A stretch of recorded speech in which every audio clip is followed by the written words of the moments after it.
Essa é a voz da profecia, uma voz de esperança, que proclama a volta do Senhor. Jesus em breve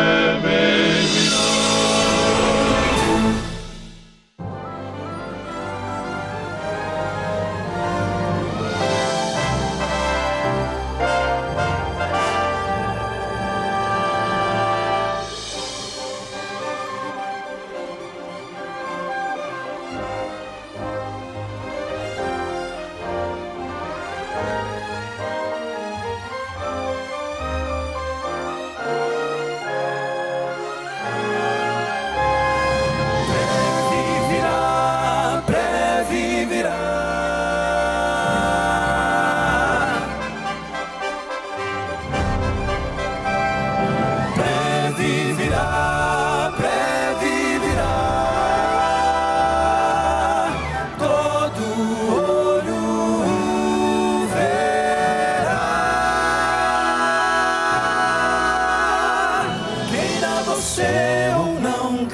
Você ou não, ele virá.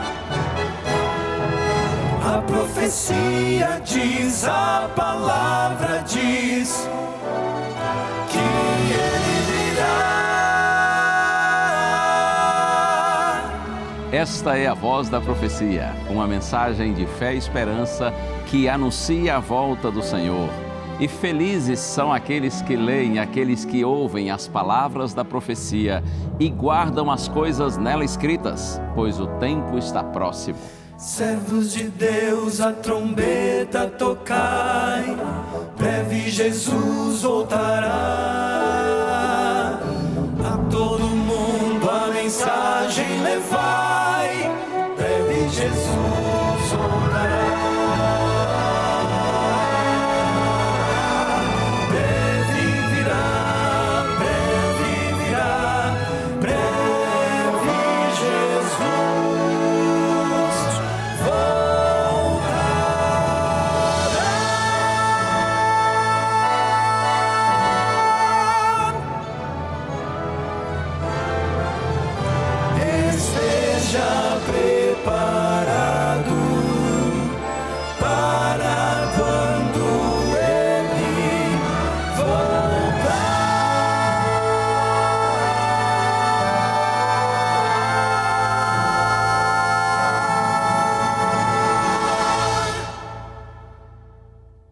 Seja bem-vindo à TV Novo Tempo, canal da Esperança, e ao programa A Voz da Profecia, independentemente da sua classe social, da sua condição intelectual, condição financeira, independentemente do seu pensamento político, religioso. Todo mundo é bem-vindo aqui nessa hora, nesse momento, para juntos nós buscarmos a Deus. Você sabe que nesse programa nós louvamos o nome do Senhor através de lindos cânticos com o quarteto Arautos do Rei. Aqui também nós sempre temos um testemunho, algo que nos motiva a nos inclinarmos para Deus, porque em Deus nós encontramos o verdadeiro caminho, o bom caminho, o caminho da vida eterna. E é claro, eu tenho sempre também aqui a imerecida honra de ministrar para você a palavra de Deus. Esse é um programa também de estudo da Bíblia, onde nós procuramos, através das Escrituras Sagradas, conhecer cada dia mais a Deus, para que a presença do Senhor em nós nos dê forças para viver e, mais do que isso, nos dê a certeza e a esperança da vida eterna, porque, creia, Deus não nos criou para morrer. A morte é uma intrusa, uma indesejada. A gente não gosta nem de pensar nesse assunto, nem de falar sobre esse assunto, mas creia, em Deus a morte é vencida, é derrotada. Jesus Cristo já morreu em nosso lugar. Por isso nós não precisamos mais experimentar a morte eterna. Pelo contrário, a promessa de Deus é de vida eterna para aqueles que confiam no Senhor. Ainda que um dia desçamos à sepultura, nós não permaneceremos lá. Porque quando Cristo voltar em glória para buscar a sua igreja, todos os que morreram confiantes nele serão ressuscitados para a vida eterna. Louvado seja o nome do Senhor. Deus lhe abençoe. Muito obrigado pelo carinho de sua audiência. Portanto, chegou a hora, chegou o dia, está no ar a Voz da Profecia.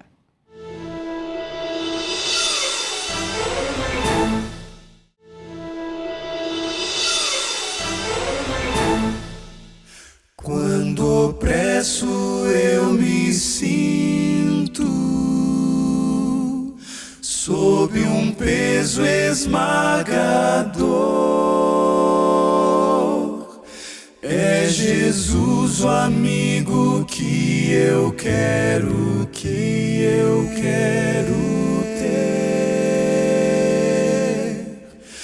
A sangrenta cruz me aponta,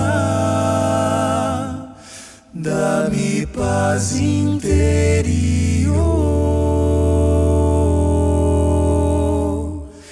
É Jesus o amigo que eu quero ter,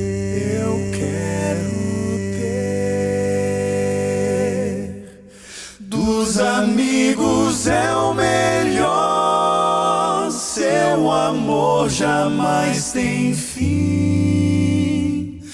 Ultrapassa tudo quanto se disser. Quero dar-lhe todo amor, retribuindo amor assim.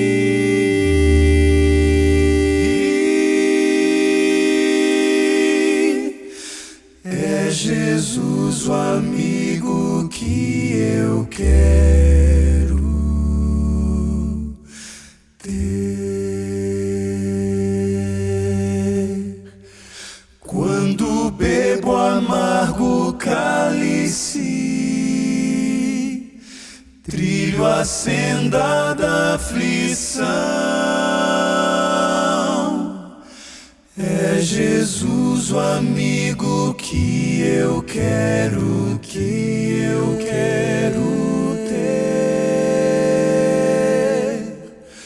O seu livro me consola e me traz inspiração. É Jesus o amigo que eu quero ter,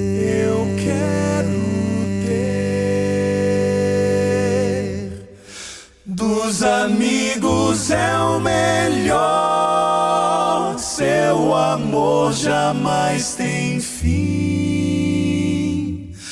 Ultrapassa tudo quanto se disser.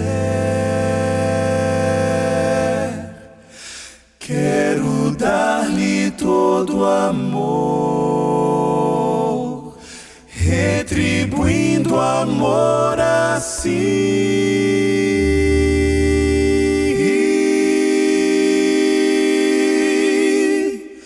É Jesus o amigo que eu quero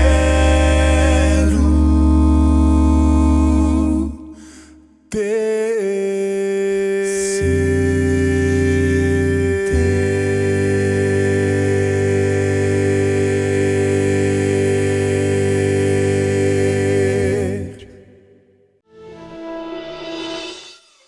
Eu acreditava muito assim, que depressão era coisa de gente que tinha preguiça, como muitos pensam, que não quer mesmo fazer nada. Eu comecei a ter insônias, eu dormia cansada, acordava cansada, eu queria chorar muito, mas eu não queria chorar na frente das pessoas. Às vezes eu entrava no banheiro, até no local de trabalho mesmo, e chorava, lavava o rosto e às vezes era só que estou bocejando ou qualquer coisa parecida, para não demonstrar que eu estava sentindo algo. Em casa também da mesma forma, então às vezes eu dormia, chorava até adormecer. Para sair com a família, eu não queria sair com a família. Então assim, eu sempre dava um jeito de ficar sozinha, porque o sozinha ali, a solidão para mim estava ótima. E eu só queria dormir. E quando eu tinha que levantar para ir trabalhar, para fazer alguma coisa, para ajudar meu filho nas atividades da escola, isso era um sacrifício enorme para mim. Minhas obrigações na igreja eu também deixei de lado porque eu já não tinha ânimo mesmo para nada.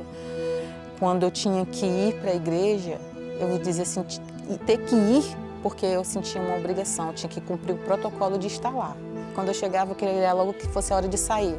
Então, assim, secretaria ficou de lado, porque eu não conseguia fazer, não dava ânimo.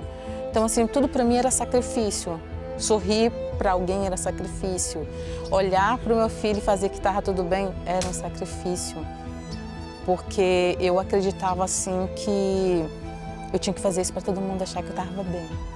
E fazer de conta que está bem é um sacrifício enorme e dói muito o corpo. Depois de tudo isso, eu passei por alguns tratamentos e decidi assim, que o tratamento alternativo seria algo que mudaria a minha vida. Para mim, trabalhar na terra é um dos remédios, dos outros remédios naturais que Deus nos deu. O ar puro fez muito bem para mim. Lidar com a terra, lidar com a planta, ter aquelas 8 horas de sono perfeita que Deus te deu, isso foi muito bom para mim. Para que eu pudesse sair desse mundo obscuro, de todo daquele momento ruim, para o momento hoje maravilhoso que Deus nos deu. O meu ganha-pão hoje é trabalhar na jardinagem e eu estou gostando tanto que aumentou tantos os clientes que eu fico assim cada dia mais maravilhada. Por quê? Porque Deus está me dando essa oportunidade de fazer o melhor e para que eu não fique desanimada. Quanto à igreja, principalmente o cargo da secretaria, que eu estava afastada, agora, graças a Deus, assim, tenho mais ânimo. Eu até digo assim que eu fico com um pouco de ciúme se de repente vir alguém, mas também estou exercendo outros cargos, porque se eu tenho essa oportunidade de exercer e de aprender, por que não? E esse é um ponto muito forte. É como eu vejo assim, uma virada que Deus me deu, porque eu pedi muito para Ele. Senhor, me ajuda. E Ele está me ajudando, de uma forma natural, de uma forma espiritual.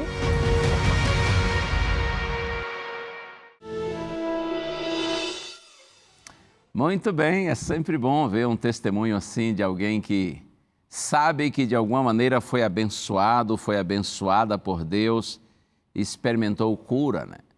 Teve a oportunidade de seguir vivendo, isso é maravilhoso.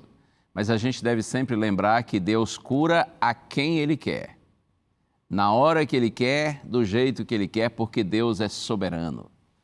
Deus, sim, tem promessa para todos os seus filhos de vida eterna, mas nem para todos os filhos de Deus há promessa de cura. Você compreende? Há muitos filhos de Deus que adoecem e morrem, e o Senhor permite que eles morram. Mas todas as coisas cooperam para o bem daqueles que amam a Deus, daqueles que são chamados segundo o seu propósito. Então é assim, em relação à cura, a promessa não é para todos. Deus cura quem Ele quer, na hora que Ele quer, do jeito que Ele quer. Mas há sim promessa de vida eterna para todos que confiam no Senhor. Deus lhe abençoe. Continue confiando em Deus, aconteça o que acontecer, continue glorificando o nome do Senhor, porque tudo coopera para o bem daqueles que amam o nosso Senhor. E eu tenho aqui um lindo presente nas minhas mãos para você, a revista A Procura da Verdade. Esse material foi preparado aqui na Escola Bíblica da Novo Tempo para ser um instrumento que conduza você à compreensão da Santa Bíblia, para que na Santa Bíblia você encontre a Deus. Você sabe, a Bíblia não é um fim em si mesma, a Bíblia é um meio através do qual nós somos levados a Deus, ao conhecimento de Deus, à experiência com Deus. E a gente quer muito que você conheça mais a palavra do Senhor, a Santa Bíblia. Quer esse material, quer esse guia de estudo da Bíblia, peça que nós vamos lhe mandar. Veja aí, site biblia.com.br. Você pode entrar nesse site e fazer o pedido. Outra opção é você ligar para a gente nesse número de telefone que aparece aí na sua tela. Dia útil e horário comercial. E ainda tem o WhatsApp, que é uma boa opção. Você pode até pedir agora se quiser. Manda uma mensagem de texto para a gente nesse número. 0 operadora 12 9 982440077. Assim, tá bem? O nosso código de área aí é 12 e o número 982440077. Manda a mensagem de texto dizendo assim: eu quero a revista A Procura da Verdade. E você vai ver que aqui são 15 temas bíblicos, todos muito claros, para abençoar a sua vida. Presente da Novo Tempo para você. E agora o intervalo. Ligeirinho, algumas mensagens e em seguida eu volto. E nós vamos pensar hoje numa história bíblica muito interessante do rei Ezequias. Fica aí.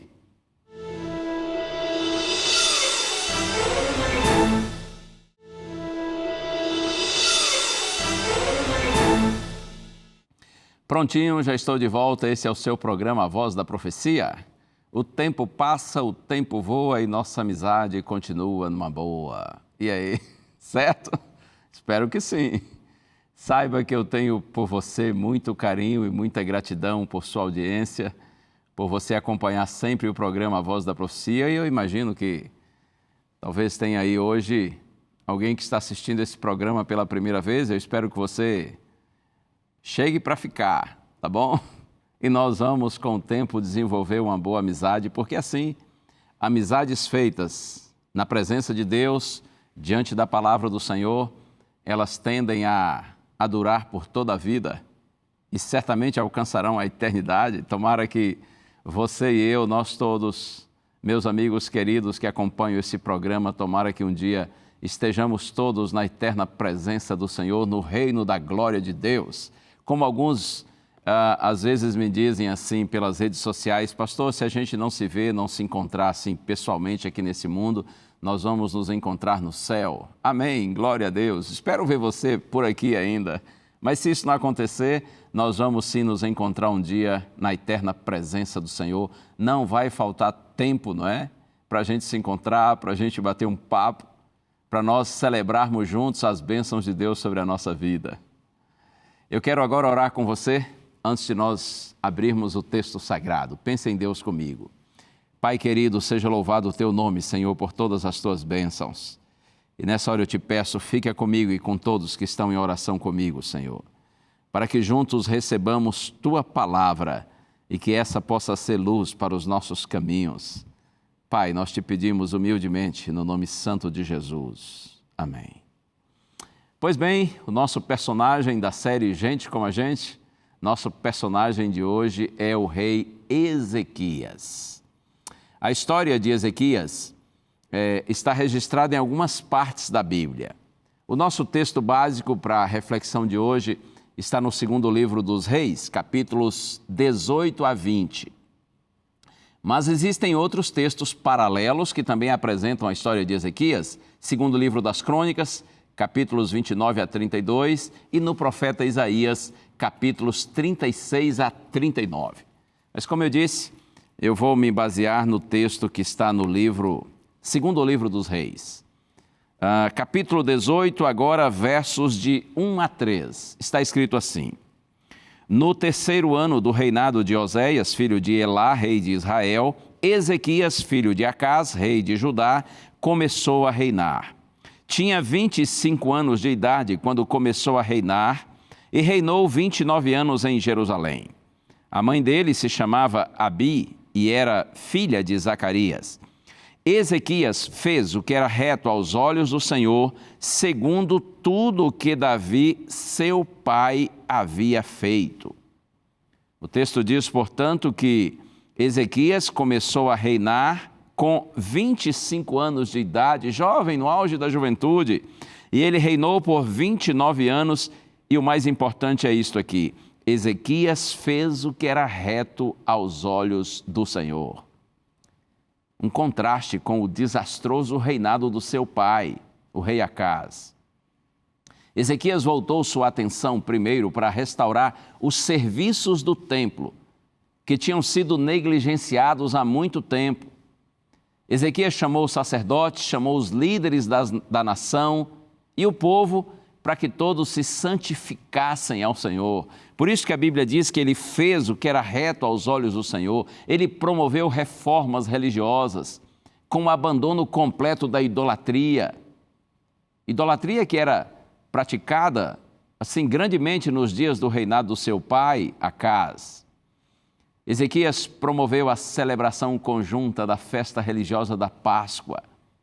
E olha aqui nos versos seguintes, a partir do verso 5, é dito que Ezequias, ele confiou no Senhor, ele se apegou ao Senhor, ele não deixou de seguir a Deus e os seus mandamentos. E assim está escrito, o Senhor estava com ele e ele teve êxito em todos os seus empreendimentos. Veja que homem abençoado, que rei próspero. Por quê? Porque teve a sabedoria de colocar Deus em primeiro lugar. Ao tomar as suas decisões, ao realizar o seu trabalho, ao desempenhar a sua importante função como rei. E aqui no capítulo 18, a partir do verso 13, o autor do livro dos Reis narra um momento assim muito difícil na experiência de Ezequias como rei de Judá. Acontece que um prepotente rei, ele se aproxima de Jerusalém com a intenção de invadi-la. Eu leio, segundo o livro dos Reis, capítulo 18, verso 13, está escrito assim: no 14º ano do reinado de Ezequias, Senaqueribe, rei da Síria, atacou todas as cidades fortificadas de Judá e as conquistou. Veja, Judá era o reino do sul. Depois que Israel se dividiu em dois, reino do norte e reino do sul, o reino do norte era formado por 10 tribos e a capital era Samaria. O reino do sul era formado pelas tribos de Judá e Benjamim e a capital era Jerusalém. Ezequias era rei no reino do sul, reino de Judá. E o texto diz que, quando Ezequias estava no seu 14º ano de reinado, Senaqueribe, que era rei da Assíria, ele atacou todas as cidades fortificadas de Judá e as conquistou. Na verdade, esse Senaqueribe, que era um governante muito prepotente, ele já havia conquistado toda a Mesopotâmia, o Egito, a Síria, Israel, no caso o reino do norte, a cidade de Samaria. E quando ele chega para conquistar Jerusalém, ele já havia antes dominado e vencido 46 cidades de Judá, do reino do sul. E agora ele marcha rumo a Jerusalém. Então, na sequência do texto bíblico aqui é dito que ele envia uma carta ao povo. E na carta ele diz assim para o povo de Jerusalém: não confiem no rei Ezequias. Ele está enganando vocês, ele está iludindo vocês, não há chance nenhuma de vocês me vencerem. E depois Senaqueribe envia uma segunda carta, agora ao rei Ezequias. E na carta Senaqueribe diz assim: não confie em seu Deus. Se os deuses das outras nações não foram páreo para mim, se eu conseguir vencê-los e destruí-los, porque o seu Deus vai me vencer. Não confie, disse Senaqueribe para Ezequias, no seu Deus.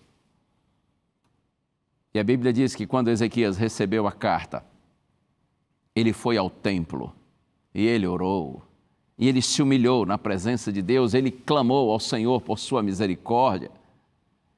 E quando Ezequias orava, clamava a Deus, mostrava para Deus a carta do rei Senaqueribe e clamava a Deus por sua misericórdia, então aparece em cena o profeta Isaías, o homem de Deus. Isaías disse assim para Ezequias: assim diz o Senhor, o rei da Síria não entrará nesta cidade, ele não vai lançar sequer uma flecha sobre Jerusalém, porque eu, diz o Senhor, defenderei o meu povo, a minha cidade.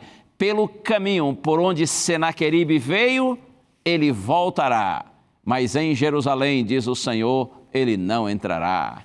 Oh, bendito seja o Senhor!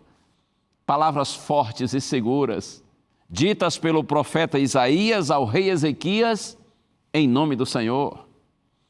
E se você conhece o relato bíblico, sabe que naquela noite está escrito: o anjo do Senhor feriu a 185.000 dos soldados do exército de Senaqueribe. E o rei Senaqueribe fugiu para Nínive, a capital da Síria, do seu reino. E quando Senaqueribe estava no templo do seu Deus, adorando o seu Deus, então ele foi assassinado pelos próprios filhos. A palavra de Deus se cumpriu como sempre se cumpre. Nenhuma flecha foi lançada sobre Jerusalém, porque durante a noite o anjo do Senhor feriu no arraial dos assírios a 185 mil homens. E os outros, assim como o próprio rei, correram desesperados para Nínive. A palavra de Deus sempre se cumpre. Mas olha, eu quero pensar com você agora num outro momento muito difícil para o rei Ezequias. Depois dessa vitória extraordinária, em meio ao seu próspero reinado, a Bíblia diz aqui no segundo livro dos Reis, capítulo 20, verso 1, que o rei Ezequias foi acometido de uma súbita e fatal enfermidade. Está escrito assim: por esse tempo Ezequias adoeceu de uma enfermidade mortal. O profeta Isaías, filho de Amós, foi visitá-lo e lhe disse: assim diz o Senhor, ponha em ordem a sua casa, porque você morrerá, você não vai escapar. Espera aí, Isaías não era fiel ao Senhor? Aliás, o rei Ezequias não era fiel ao Senhor? E como assim uma pessoa fiel ao Senhor, de repente, é acometida de uma doença tão grave? E está à beira da morte? Como assim? Ei, é assim. Mesmo as pessoas fiéis a Deus estão sujeitas às doenças, às tristezas, às infelicidades da vida. Mesmo aqueles que amam a Deus estão sujeitos à morte. Nós não podemos nos iludir. As consequências do pecado, elas existem no mundo para todos, fiéis e infiéis, crentes e descrentes. Mesmo aqueles que amam a Deus e são fiéis a Deus estão sujeitos às tristezas, às durezas, às infelicidades da vida. Veja que Ezequias era um rei que estava fazendo as coisas segundo a vontade de Deus, mas de repente ele é acometido, como diz o texto aqui, de uma enfermidade mortal. E eu acho interessante quando a Bíblia diz que o profeta Isaías foi visitá-lo. Pensa aí, você doentinho, sofrendo em casa ou talvez no leito de um hospital, e alguém diz assim para você: olha, no horário da visita, o pastor está vindo para lhe visitar. O que é que você pensa? Você pensa assim: ah, que legal, o pastor vai me dizer uma palavra de vida, de esperança, de conforto. Eu já visitei tantas pessoas doentes em casa ou no hospital e geralmente a gente diz a mesma coisa, ou palavras parecidas. Você diz assim: olha, você é muito amado por mim, pela minha família, pela nossa igreja, pela nossa comunidade. Ei, você é um filhinho, uma filhinha de Deus, coloque sua vida nas mãos do Senhor e confie nele. Deus pode curar você, Deus tem poder para isso. E aliás, olha, eu estou vendo que você já está até mais, você já está melhor. A gente sempre diz uma coisa assim, não é? O objetivo é motivar a pessoa para que ela não perca a esperança, até porque Deus pode curá-la mesmo. Em alguns casos mais extremos, a gente diz assim: olha, Deus pode lhe curar, mas pode deixar você descansar. Mas para usar esse lado aí do descansar, a gente tem primeiro que ver se a pessoa está assim muito confiante, né? Porque se você fala essa coisa de, olha, Deus pode deixar você descansar, aí a pessoa pode ficar muito assustada, depende da pessoa. O profeta Isaías chegou, olhou o rei Ezequias no seu leito de dor, de enfermidade, e disse assim: rei, coloque em ordem a sua vida, porque, dessa o senhor não passa, o senhor vai morrer. Palavra do Senhor. Que tal esse conforto? Sinceramente, viu? Essa visita do profeta eu não gostaria de receber, não. Coloque em ordem a sua vida, porque você vai morrer, disse o profeta Isaías, você não vai viver. E aí, está escrito que Ezequias, quando Isaías saiu, Ezequias se virou para a parede e chorou muitíssimo.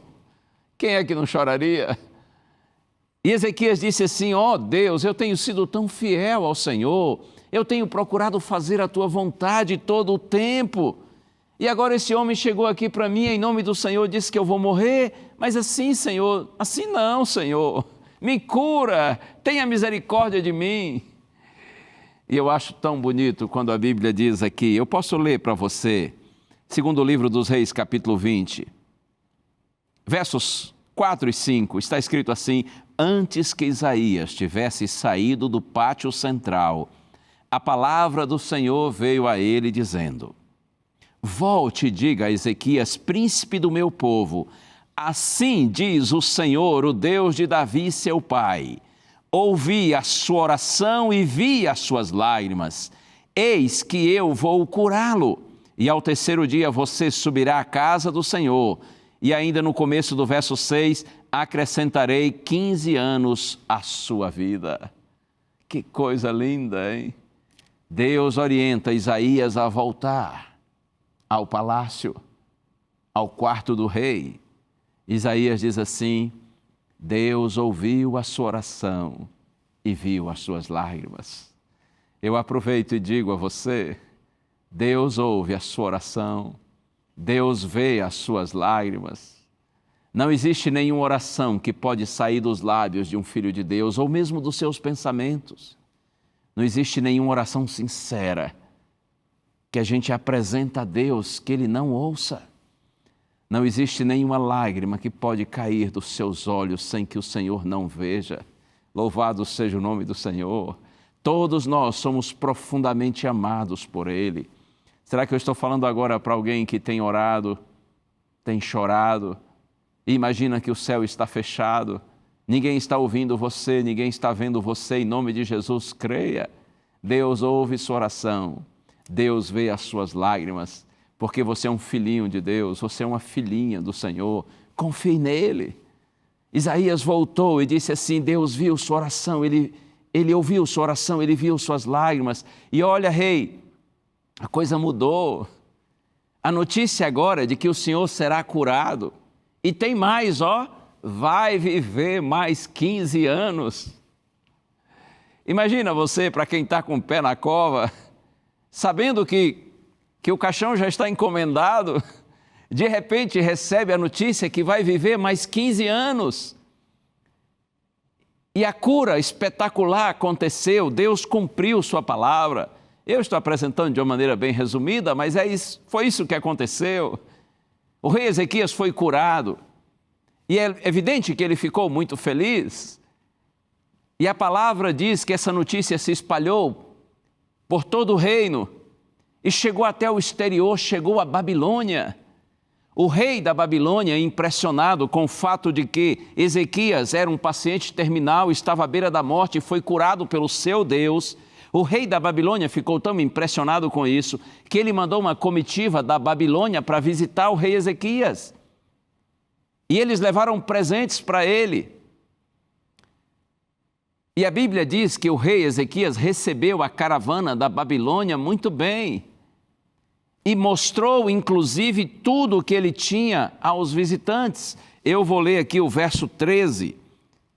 É segundo o livro dos Reis, capítulo 20, verso 13, está escrito assim: Ezequias recebeu bem os mensageiros e lhes mostrou toda a casa do seu tesouro, a prata, o ouro, as especiarias, os óleos finos, o seu arsenal e tudo o que havia nos seus tesouros. Não houve nada em seu palácio, nem em todo o seu domínio, que Ezequias não lhes mostrasse.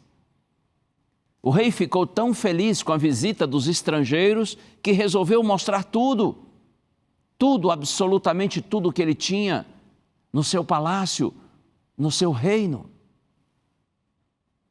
Aí o profeta Isaías aparece em cena de novo. Isaías diz assim: rei, esse pessoal que veio aí, de onde que eles vieram? Ezequias diz: eles vieram de longe, lá da Babilônia. Vieram para me conhecer, vieram me visitar. Ok, tá bem. E aí Isaías faz uma segunda pergunta. E eu quero lê-la aqui para você no verso 15. Está escrito assim: Isaías perguntou: o que eles viram no seu palácio?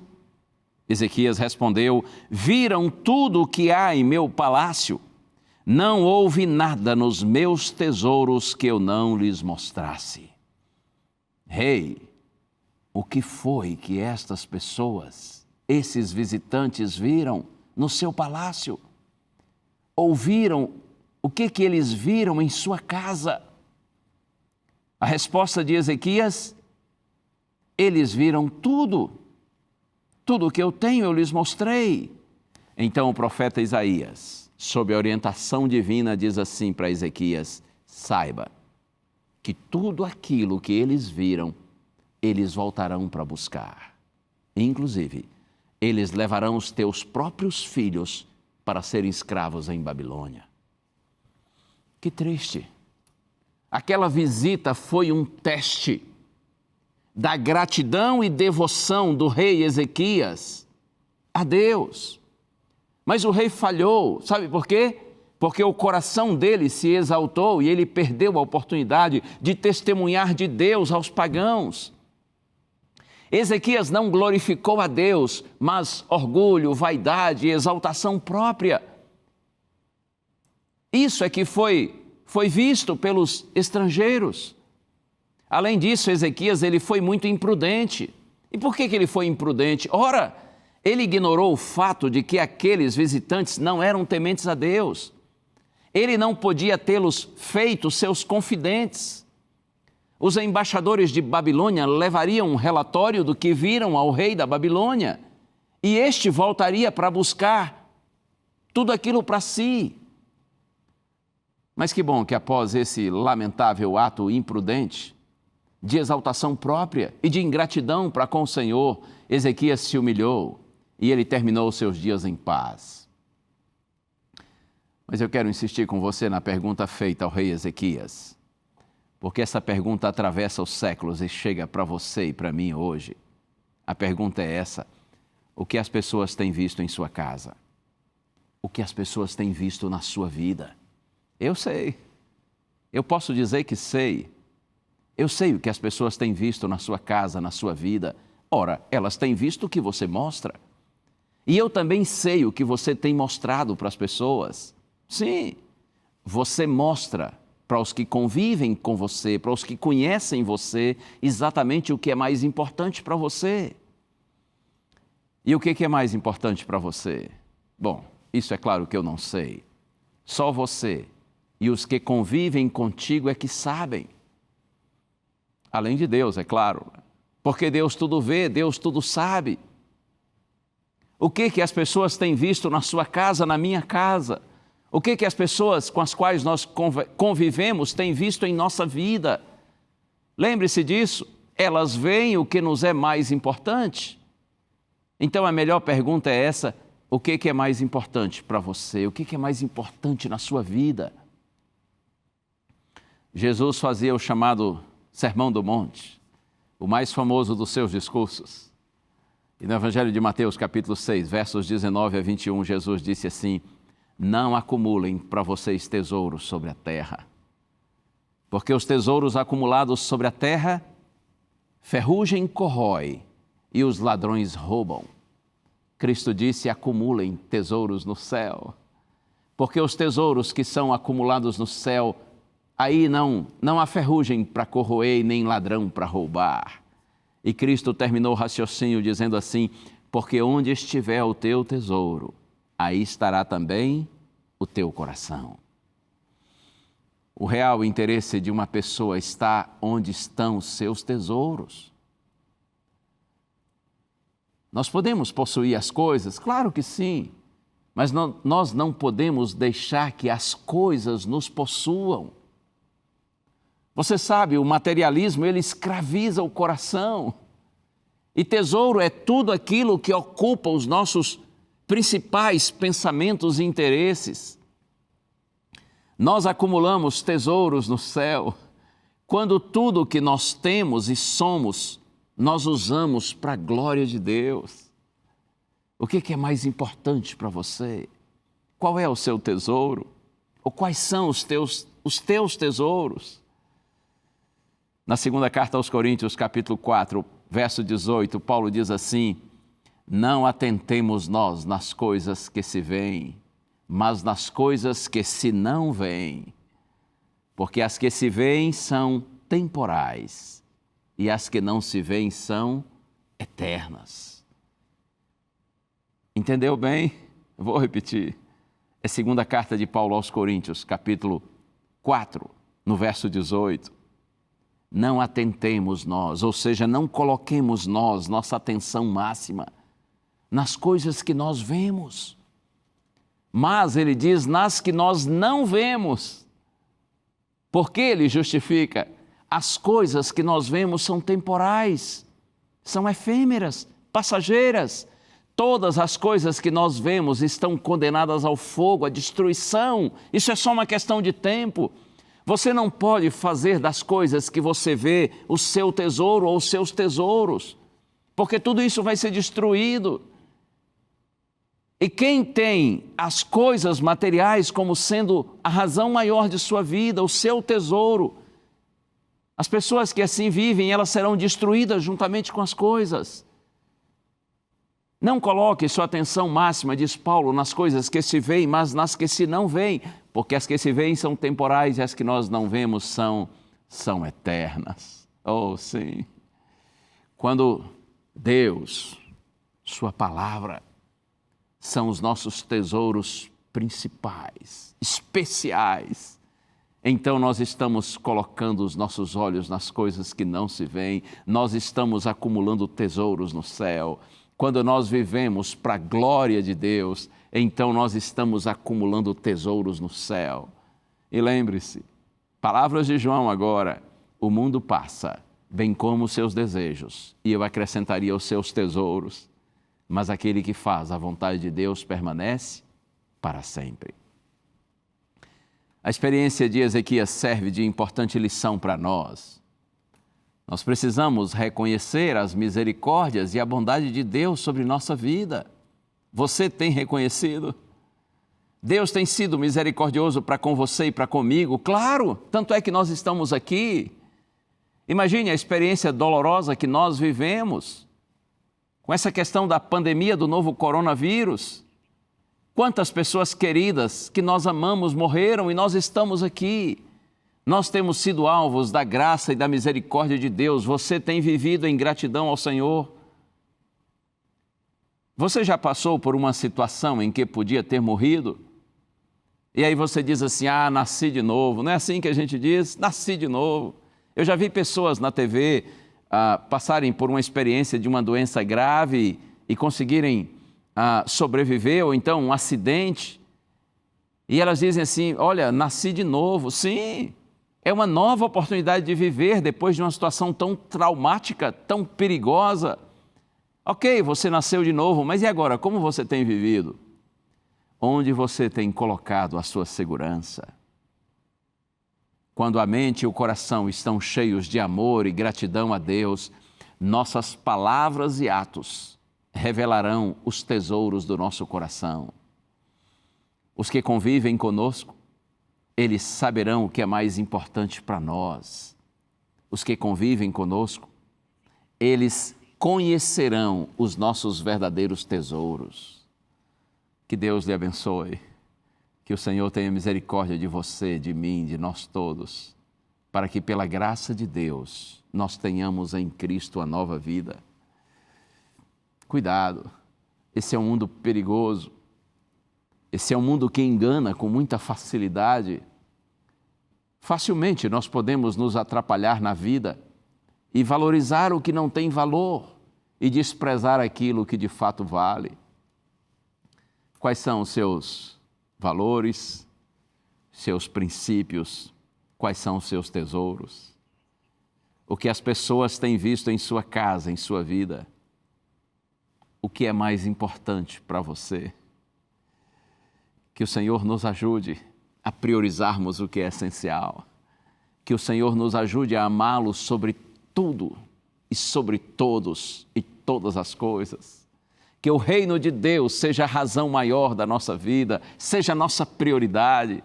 Que o Espírito Santo habite em nós e faça com que sejamos verdadeiramente homens e mulheres espirituais, que priorizam a Deus, a sua palavra, que tem em Deus o seu tesouro maior, a razão de sua vida. Deus lhe abençoe nesse propósito e que aqueles que convivem com você possam ver Deus em você, para que você seja luz do mundo e sal da terra. Esse é o propósito de Deus para a sua e para a minha vida. Louvado seja o nome do Senhor. Vamos ouvir a música? O quarteto já está pronto para cantar. Eles entram e cantam louvando a Deus, agradecendo a Deus, porque todos nós temos razões para agradecer, não é? Todos nós temos razões para exaltarmos o nome do Senhor, porque Ele tem sido maravilhoso para conosco. Verdade que nossa vida não é um mar de rosas. Alguns pregadores que passam por aí a ideia de que ser cristão e andar no caminho de Deus significa viver num paraíso aqui na terra, eles não estão pregando a verdade, permita-me a franqueza. Talvez até falem isso porque estão iludidos também, mas estão sinceramente enganados. Porque Deus não promete um mar de rosas para os seus filhos nesse mundo. Nós podemos passar, sim, por dificuldades e passamos, mas temos certeza de que a mão do nosso Deus está sobre nós, está nos guiando. Por isso, apesar dos problemas e das dificuldades, você e eu, nós todos, temos muitas razões para glorificarmos, para agradecermos a Deus. Então, enquanto o quarteto canta, cante com o quarteto. Pense nos seus motivos de gratidão a Deus e glorifique o nome do Senhor.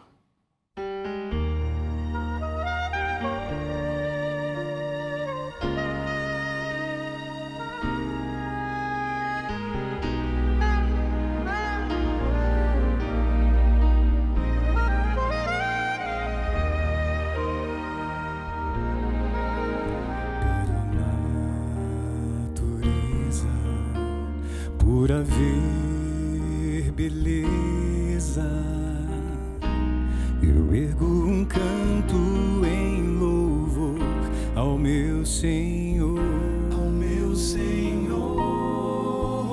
pela paz que sinto e por ter amigos. Não canso de agradecer e louvar a Ti, Senhor, pois Tu és tão bom, tens me dado o que eu não mereci, e no Teu amor eu recebo antes de pedir. Tua graça me sustenta, Tua mão me orienta. Eu descanso em Teu cuidado, pois Tu és tão bom.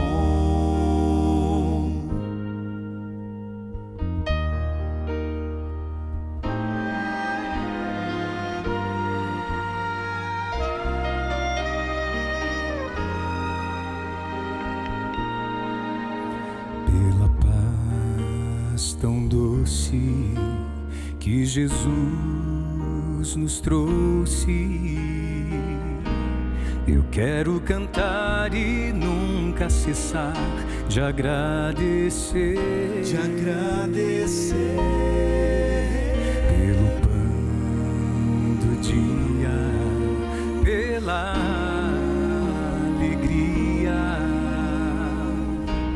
Eu trago no peito gratidão, ó meu Senhor, pois Tu és tão bom, tens me dado o que eu não mereci, e no Teu amor eu recebo antes de pedir. Tua graça me sustenta, Tua mão me orienta. Eu descanso em Teu cuidado,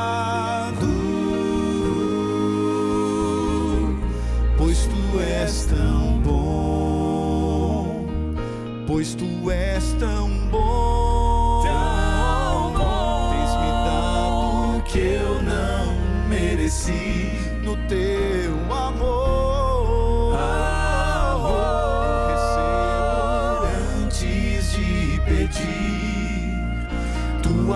graça me sustenta, tua mão me orienta, eu descanso em teu cuidado,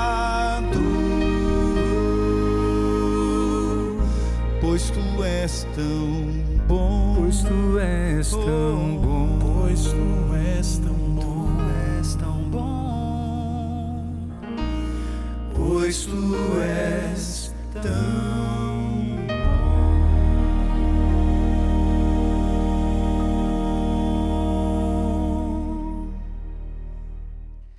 Nós gostamos muito de pedir, não é? Em nossas orações, normalmente, a gente pede, pede, pede.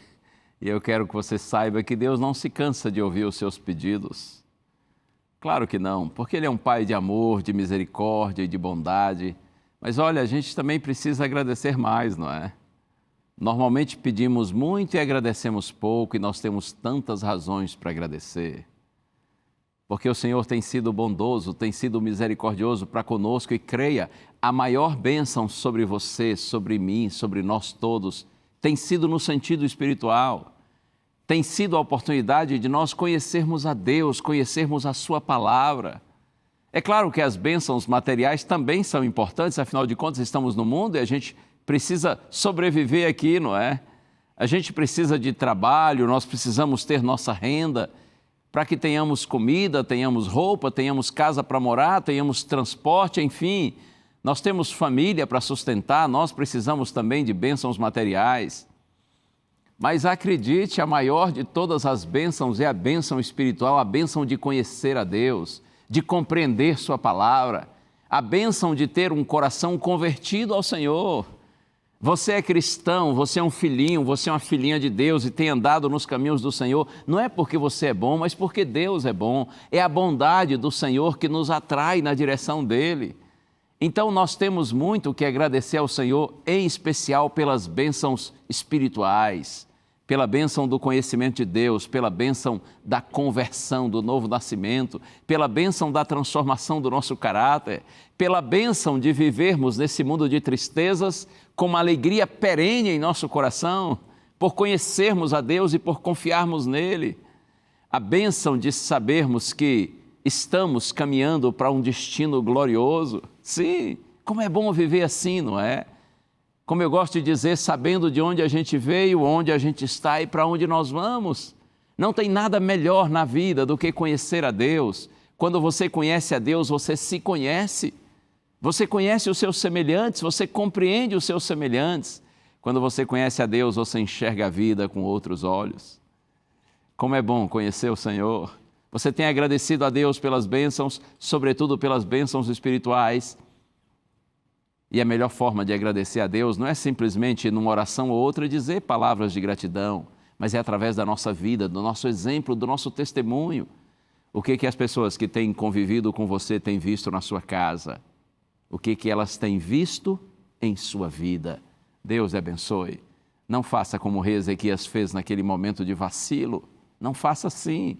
Testemunhe de Deus. Glorifique o nome do Senhor por meio das suas palavras e da sua vida, para que o propósito de Deus se realize em você e você seja verdadeiramente luz nesse mundo de escuridão, para que você seja o sal da terra.